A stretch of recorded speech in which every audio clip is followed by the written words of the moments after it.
Hello, and welcome to the Metta Hour podcast with Sharon Salzberg. I'm Lily Cushman. I produce this podcast, and today we're coming to you with an unusual offering outside of our usual interview format for episode 258 and 259. This is a two-part series of Sharon teaching the force of kindness, a teaching that Sharon originally did for the Drepung Gomang Center of Engaging Compassion. And we wanted to share it with you, our wonderful podcast family, because this is such a time of challenge for many. And I think we could all use a little more kindness these days.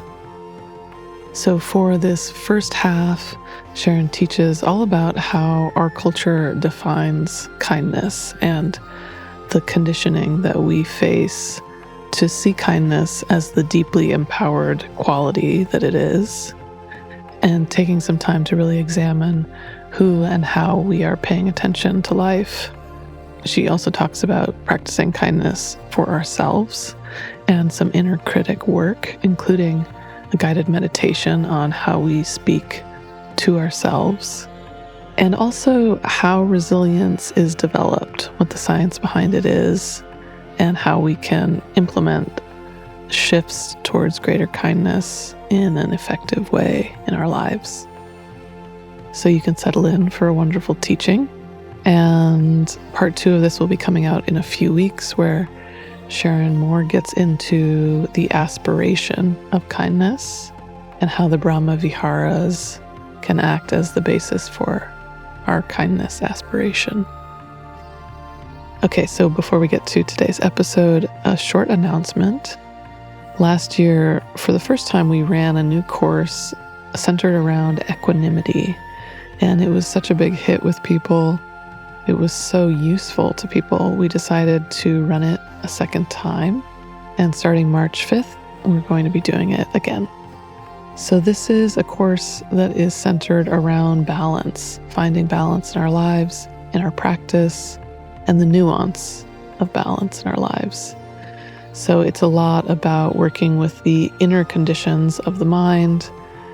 So in moments when maybe we don't have a lot of options, we can still find a different perspective, we can still apply wisdom, and we can still work with our minds in a positive way. So like all of Sharon's courses that we do, this is offered on a sliding scale basis. So it's really available to all. There's unlimited scholarships as well, and you'll have lifetime access to it once you sign up. So starting March 5th, and you can head over to our website, sharonsalzberg.com, to learn all the details and sign up. Okay, so let's dive into the episode 258, The Force of Kindness, Part 1.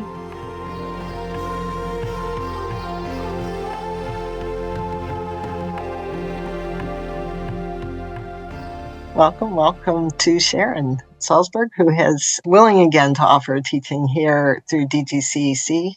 We were honored to have you last December. So I thank you very much. I know you do not need an introduction to this group. So I just hand this presentation, The Force of Kindness, to you. Thank you.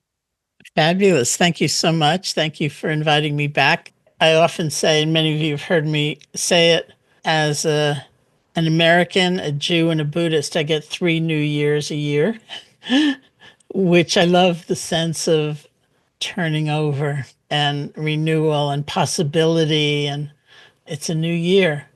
And so it's kind of a favorite time of year for me. Although, of course, it brings a lot of letting go at the same time. And I really appreciate this topic because I think it's so challenging for many of us. I think right away to consider kindness as a force and not something weak and submissive and being like a people pleaser and all of those kind of negative associations, that's a challenge, and it demands some real exploration. What is strength, really? Maybe some of the things we've been taught, some of us for a very long time as part of our conditioning, are strong, like endless revenge. Is it really that strong? Let's take a look. And we have the gift of introspection, of mindfulness, of awareness to actually see for ourselves, like, oh, maybe not so strong, kind of brittle, pretty limited. Some of the things perhaps we've been taught are really kind of stupid, like compassion, gratitude. I've heard so many times people say something like, if you practice gratitude, you just get grateful for crumbs. That's what you're being encouraged to do. And so you're not going to challenge a system or an unfair situation or moral injury. You're just going to kind of walk around being grateful for everything, in some superficial way. But really, is that true? Is that what happens as we practice gratitude? And certainly kindness falls into that category. And, many of you have also probably heard me talk about one of my favorite sayings to take apart is it's a dog eat dog world, which many of us have been conditioned to believe, like, don't help anybody else because they're not going to help you. And do whatever you need to do to get ahead, to be on top, because that's where true happiness is going to lie. But is that true? I once was co-teaching this 6-day seminar, and on opening night, I talked about that. Like, what a strange statement. And this young woman in the group, she said, I never knew that was the statement. It's a dog eat dog world. She said, I always thought people were saying it's a doggy dog world, like puppies jumping up and down in meadows. And then 6 days went by and we're having the closing circle. And she went back to the microphone and she said, I've decided I'm not going to live in a dog eat dog world. I'm going to live in a doggy dog world. So what are the myths? What are the distortions that we have been told? And can we take them apart about where strength actually lies, where happiness actually lies, how alone we are, how disconnected we are in truth, when, of course, we would say the opposite actually is true, that we live in an interconnected universe. So I see us coming together in a time like this, really for discovery in ever deeper ways for ourselves, where strength lies, where happiness lies. What is the nature of connection or disconnection? Because we have been told a lot and we are being told a lot about these very elements. And, one of those word diagrams where, the more a word is used, the bigger it appears on the diagram. I think, what would be the words if we were just like mapping out a collective sense of what so many people are experiencing? Anxiety gets a big place, right? I think I've never heard so many people say that they're feeling anxious, really anxious, in a way that demands a tool. Loneliness apparently is a big hit in terms of commonality, where I keep reading that we live in an epidemic of loneliness, many countries, not just the US. And I think, what about that? And also, it is true that we don't need to feel stuck. We don't need to feel bound to what our conditioned experience is. We have the power of exploration, we have the power of discernment, and we have the power to cultivate or develop those qualities that we find are genuinely bringing us strength and happiness and connection. So that brings me to kindness. I've often been taken with the fact that in so many ways, kindness is considered a secondary virtue at best. Like, if you can't be brilliant and you can't be courageous and you can't be wonderful, well, be kind. It's nice, It's good. It's not great, but it's good. In fact, we can do an exercise right now.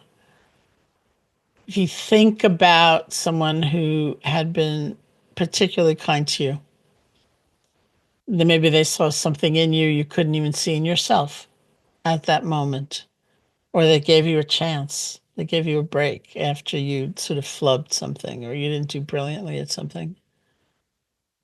And with that second chance, you were more able to flower or flourish. Just call that person, that being to mind and see how it makes you feel to recollect it.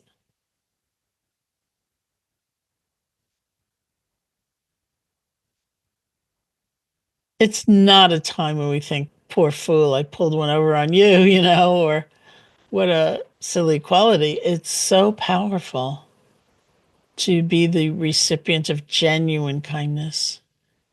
It is a powerful force. That's why I like the term, the force of kindness. So many times we think of kindness and we think it means that we are conflict avoidant. We're disregarding pain or suffering.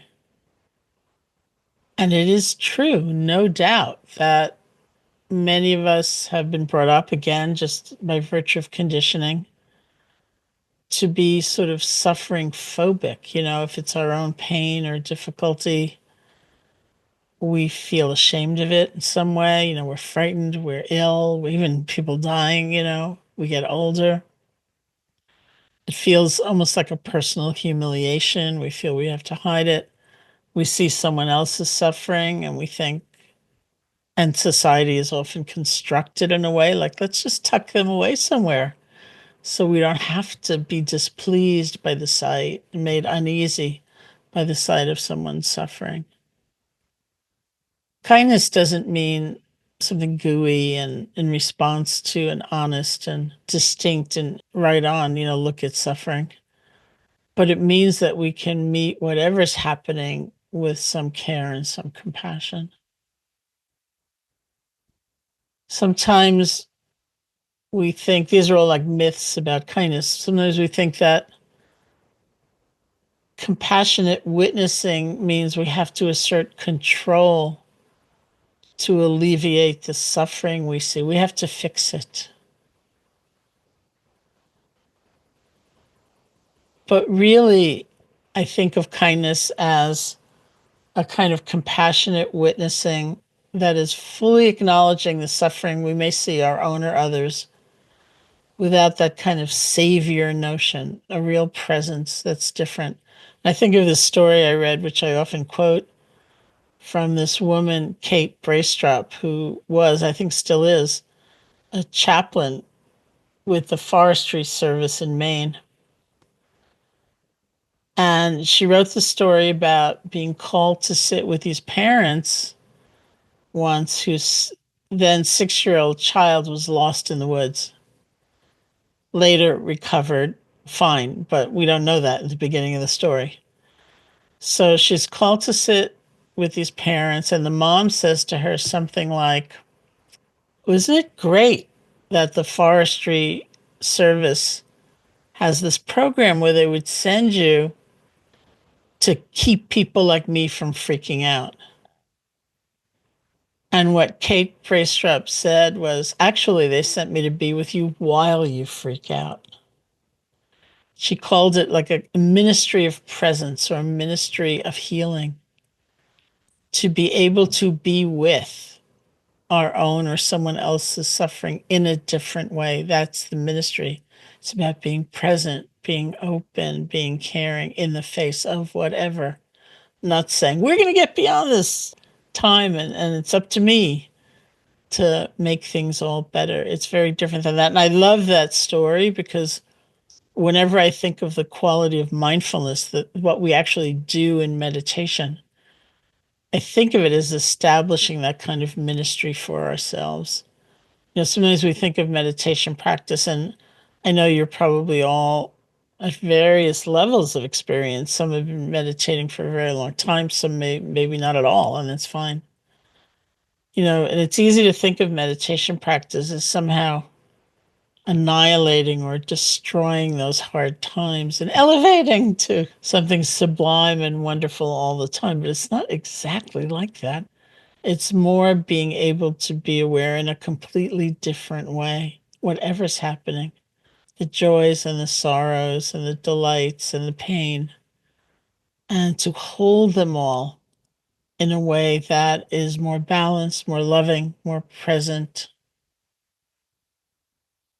And that is what kindness would be. Sometimes people think of kindness as only saying yes. It's back to that image of a people pleaser, just trying to be nice and sweet and kind of meek and mild with everybody. And actually,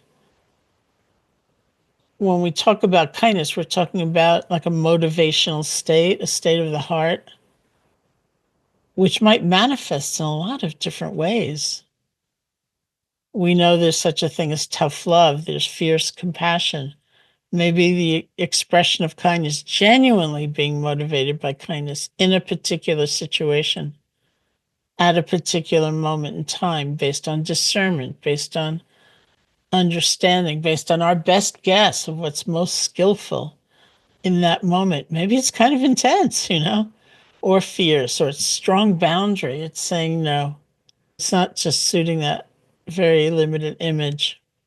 Many times we think that kindness is sentimental and has no power to stand up to cruelty in the world. And in fact, when kindness, that motivation of kindness, can be combined with wisdom and discernment, I think it stands in very effective opposition. And then there's another myth, that we're defined solely by the changing conditions of our lives, that they make us. But in fact, we can define our lives by a commitment to our deeper values in the midst of changing conditions. That's who we can be. We can take refuge in that, and that might well involve the power of kindness. And then just the last myth that I'll touch on, that generosity is only for like really rich people to be able to help others. Whereas generosity, which is one of the main manifestations of kindness, grows out of our own well-being if it's born of a pure motive, regardless of the amount given. It actually doesn't even have to be material at all. Generosity manifests as thanking people. It manifests as paying full attention to somebody, really giving of our attention. Well, we might easily just be more distracted, right? So kindness is really at the root of a lot of possible behavior, and it's something that can be cultivated. I often am bemused, I look at kind of Western conditioning where qualities like compassion or loving kindness or kindness are almost considered fixed, like a gift. You either have it or you don't, and if you don't, you're out of luck. Whereas in Eastern philosophy, certainly in Buddhist psychology, absolutely these qualities can be developed, they can be cultivated, they can be grown. Because in some ways, they are emergent properties of how we pay attention. Is our attention really distracted? Is it really fragmented? Is it filtered? Like you meet somebody and somebody told you before you went into that room that they're really boring, and then you're stuck talking to that person who you are now have a big filter about being really boring. You're making a big assumption and you're not really listening. You're not really looking at them. There's not really the possibility of taking them in. So there's not a real connection. And maybe you realize that and you think, you know what? I don't even know for myself that I find this person really boring. That was someone else's thought.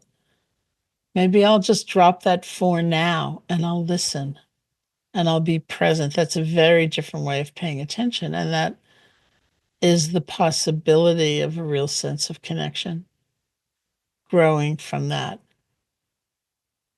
And who do we pay attention to is a very critical question. Who do we objectify?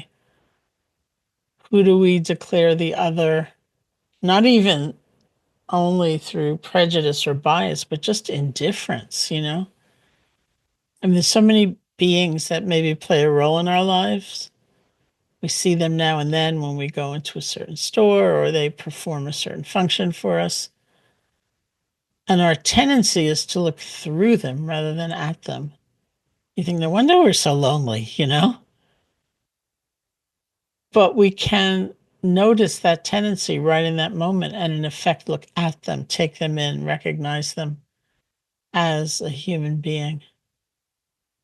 This doesn't mean we like everybody. It doesn't mean that we're smiling all the time. It doesn't mean that we're giving away all our money recklessly. You know, there is a question of wisdom and discernment, but that heart space can be one of caring and connection more than anything else. And that's what's really important. So, how do we normally maybe go throughout our day?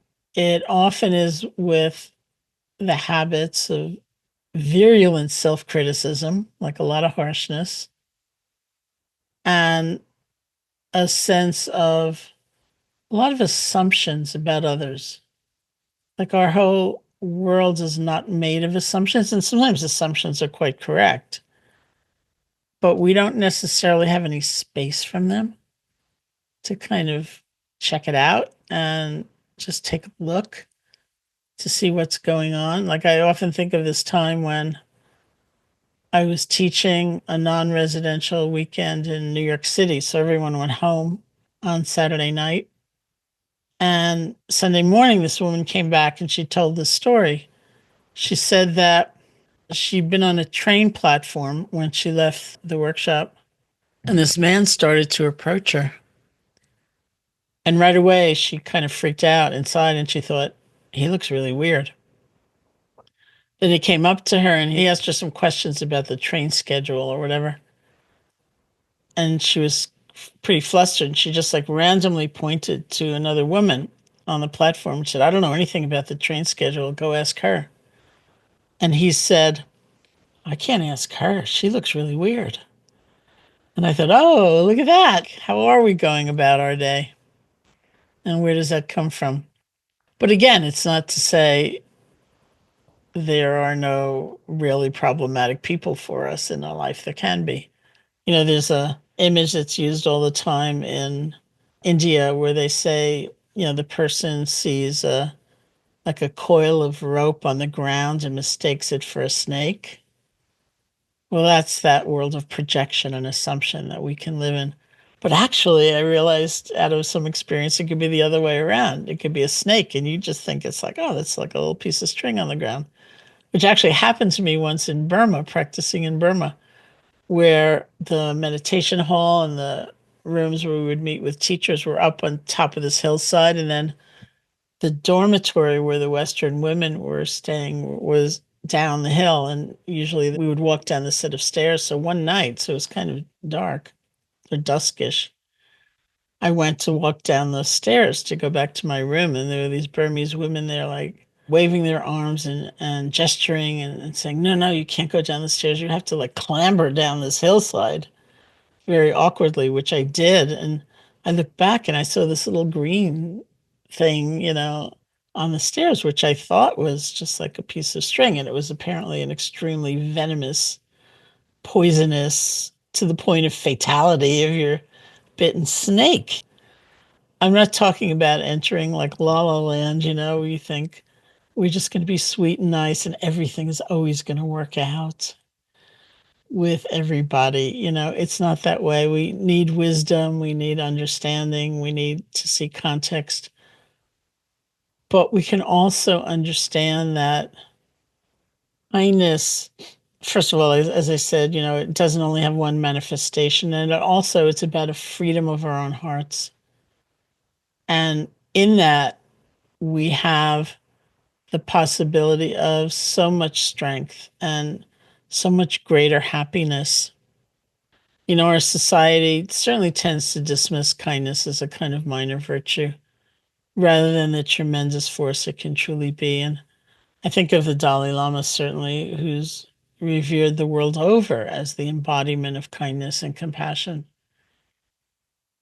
and how his refusal to see the Chinese government, which has overrun Tibet, as enemies, right? It's incomprehensible to many people, but overcoming that sense of constant enmity and fear and division requires being able to step away from our assumptions and look at kindness and compassion as the strengths they really are. It's like a giant adventure for us. Like, what would it be like to just take a step out of that world of feeling so beset by enmity, that us and them mentality, the feeling of separation and alienation that thinks it is a dog eat dog world, and that the way to happiness means triumphing over others or repressing parts of ourselves. It's not a very easy way to live, and it's not a very fruitful way to live. And we have options.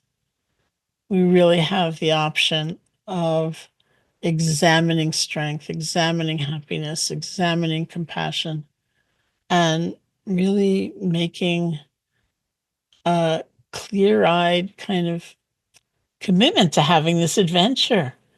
Like, what's it like? So, one of the first places we actually practice kindness or compassion is toward ourselves, which is really hard for many of us. And I want us to do just a kind of classical foundational meditation of resting our attention on the feeling, the sensations of the in and out breath, with an emphasis on noticing how we speak to ourselves when we've gotten distracted, or we've fallen asleep, or we've gotten lost in fantasy. And then comes the magic moment when you realize, oh, it's been quite some time since I last felt a breath. How do you speak to yourself in that moment? And if it's harsh and punitive, which it so often is, recognize that. See if you can soften that voice of recognition, like, I'm going to begin again. Or minds wander. That's just conditioning. Now I'm going to start over. In your own way, however you want to do it, injecting some greater kindness into that moment, because that really is the art of meditation right there. Rather than gritting your teeth and squeezing your eyes and trying to force all thoughts out of your mind and then hating yourself when your mind wanders. And what do we usually do, honestly? Just through habit. Sit down, you feel a few breaths, your mind wanders, and then you think, I can't believe I'm thinking. No one else is thinking. I'm the only one who's thinking. They're all sitting here bathed in brilliant white light. I forget the color of the light. There's some light people are supposed to get. Is it golden? Is it blue? I don't know. It's maybe it's white, but anyway, I don't have any light. They have light. They all have light. It's filling like every cell in their body. They're on the verge of enlightenment, if not already enlightened. I'm the only one who's so stupid. I'm so bad. I'm so weak. I'm so awful at this. I'm just thinking, why am I thinking? Maybe they are thinking, but they're thinking beautiful thoughts. They're thinking spiritual thoughts. I'm the only one who's thinking these same stupid thoughts I thought, right? That's what we usually do. It's like that train pulls into the station and we jump on it and off we go. So when we do that, not only have we extended the period of the distraction sometimes considerably, but we're so demoralized, we're so exhausted that it's so hard to begin again, right? It's not an effective way to get better, to make progress, to learn something new, to change a habit. The most effective way is actually self-compassion. You give yourself a break. You realize, yeah, I got distracted or I fell asleep. Practice gently letting go and coming back and starting over. That's like resilience right there. Okay, so we're going to sit together for a little bit. You might want to just stretch or wiggle or get comfortable.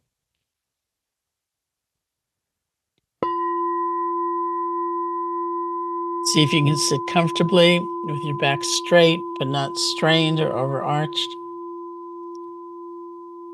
You want some energy in your body, but not so much energy you're really stiff and uptight. And you also want to be relaxed and at ease, but not like so relaxed that you're kind of way slumped over. So feel your way into what feels like a balanced posture for you. And you can close your eyes or not, however you feel most comfortable.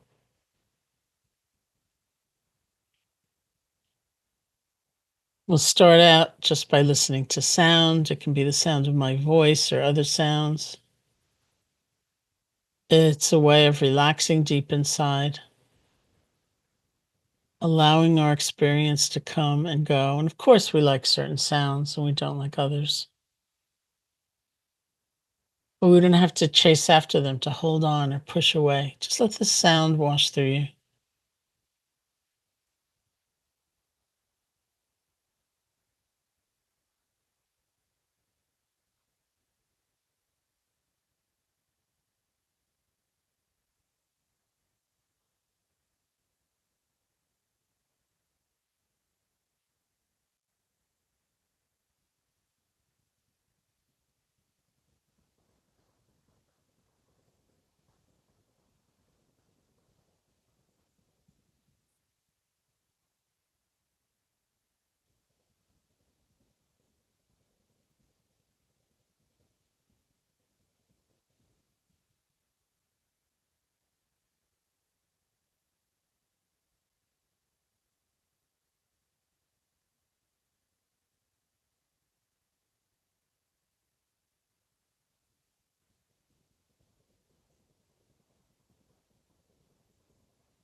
And bring your attention to the feeling of your body sitting, whatever sensations you discover.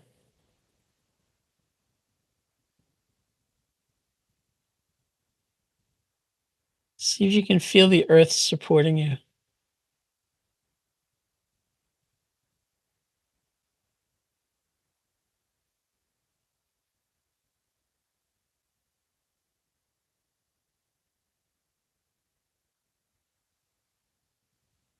Feel space touching you. We think of touching space. We often think of like picking up a finger and poking it in the air. But space is already touching us. It's always touching us. We just need to receive it.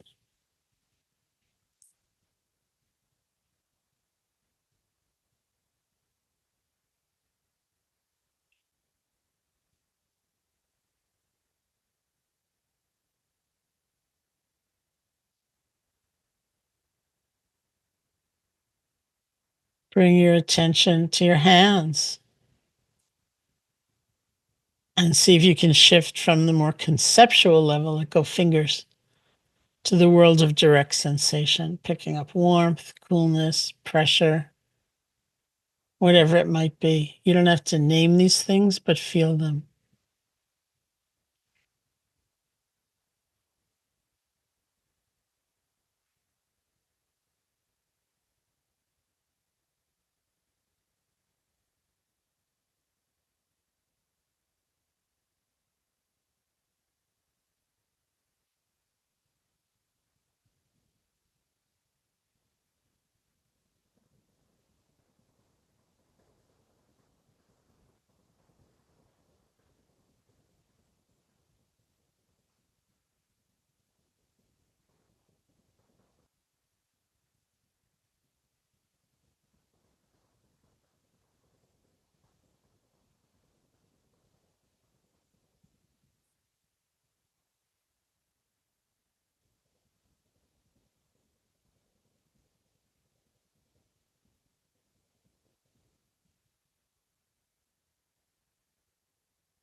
And in that same level of feeling sensations, bring your attention to the feeling of your breath, just the normal, natural breath, wherever you feel it most distinctly, the nostrils, the chest, or the abdomen. You can find that place, bring your attention there, and just rest. See if you can feel one breath without concern for what's already gone by, without leaning forward for even the very next breath, just this one.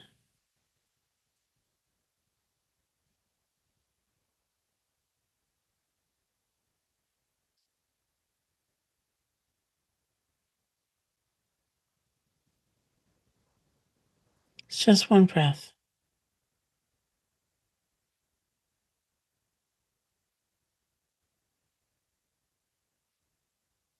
If you like, you can use a quiet mental notation like in, out, or rising, falling to help support the awareness of the breath, but very quiet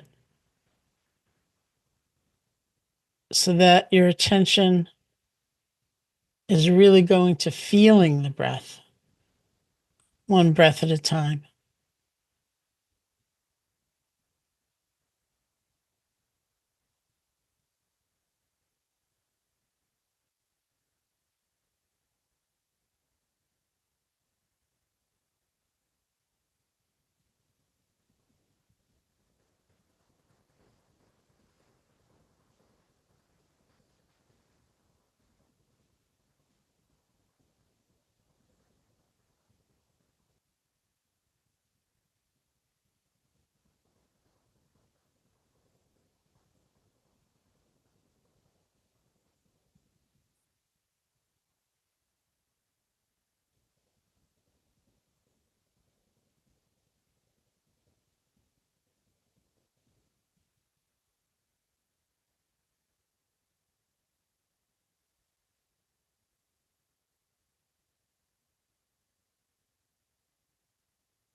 And if images or sounds or sensations or emotions should come up, but they're not very strong, if you can stay connected to the feeling of the breath, just let them flow on by. You're breathing, just one breath. But if they are strong, they pick you up and pull you away, or you get lost in thought, spun out in a fantasy, or you fall asleep. Truly, don't worry about it. When you can, just recognize that you're gone. See if you can let go gently and with kindness toward yourself. Return your attention to the feeling of the breath.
No matter how many times your attention wanders, it's always possible to begin again.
And when you feel ready, you can open your eyes or lift your gaze, and we'll end the meditation.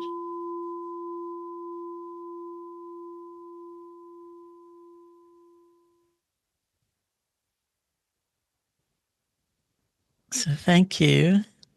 To begin with, I certainly had the conditioning, and most of us, I think, do. That the real way to get ahead, and learn something and get better at something is pretty harsh and punitive. And what I'm told from researchers is that a kind of harsh, punitive environment, either internal or external, will spike your performance, but briefly, and then you crash. And that the best way to make a sustained effort at learning something new or changing a habit or making progress in something is actually self-compassion. It's like giving yourself a break.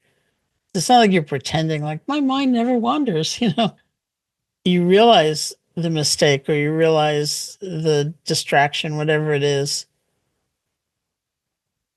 And maybe some context, maybe you need to try to make amends or there are lessons learned.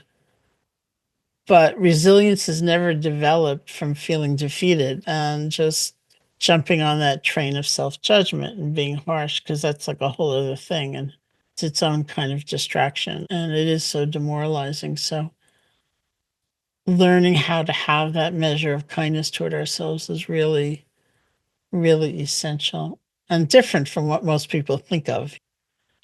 We think of, say, a meditation practice like that really in the light of the kind of accumulation we're used to, like can only be with 2 breaths mindfully last week. Now I can be with 8. I'm making progress. Next week I can be with 15. And I actually had a teacher, a Burmese meditation teacher named Sayadaw U Pandita, who had this kind of trick question he would ask people. He would say, about how many breaths can you be with before your mind starts to wander? Because they think it takes a good degree of mindfulness to even notice that your mind is wandering. And if you say glibly, oh, I could be with the breath for an hour and my mind never wandered, they think you're so lost in space, you don't even know what's going on. And I've been in the back of the room sometimes when he's asked somebody else that question. And I hear people say, I can easily be with the breath for an hour and my mind never wanders. And I sit there and think, that's not such a good answer. You think that's a good answer. It's not such a good answer. And there are states when one might achieve that, but they're transitory as well. And they're sort of not the goal. It's much better to have an ability to begin again, to have a different approach to distraction and so on. So it's challenging for us to think differently. Okay, so we're going to stop for tonight. And thank you, Anne, for all your help in pulling it all together.